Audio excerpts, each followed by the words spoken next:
ఏ ఊరు ఇది అమ్మా? మనకు సీఎం రేవంత్ రెడ్డి గారు 2 లక్షల రుణమాఫీ చేస్తా అన్నాడు. మనకు మీకు రుణమాఫీ అయిందమ్మా? రూపాయి కాలే మాకు రుణమాఫీ.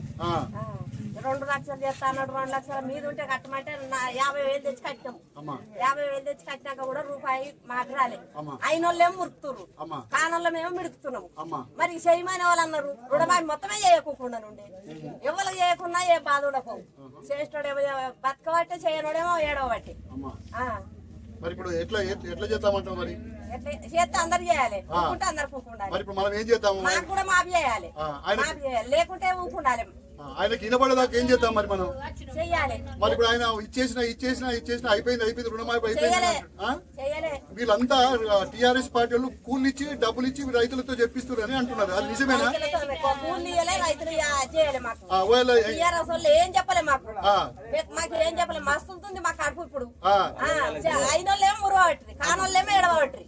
మొత్తం చేయకుండా నుండి ఆడున్నాడు రేవంత్ రెడ్డి ఆడిపోయి అని అడుగుతాం.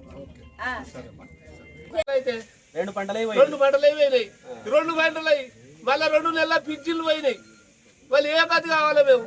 సరే తాత, ఇగో ఇది ధర్మాన గ్రామంలో ఉన్నటువంటి రైతుల పరిస్థితి. ఒక రైతు రమ్మంటే వస్తా అంటున్నాడు. కొండరెడ్డిపల్లి అంటే కొండరెడ్డిపల్లి, లేదంటే హైదరాబాద్ తెలంగాణ భవన్ రమ్మంటే తెలంగాణ భవన్ వస్తా అంటున్నాడు.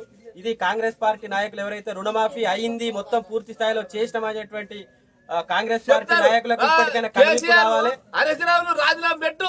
2 లక్షల రూపాయలు రుణమాఫీ చేసిన 15 ఆగస్టు నాడు నువ్వు రాజీనామా పెట్టు. హరీష్ రావు నీ మొగానికి ఏది పెట్టింది చూపి హరీష్ రావు రాజీనామా చేపిస్తావు.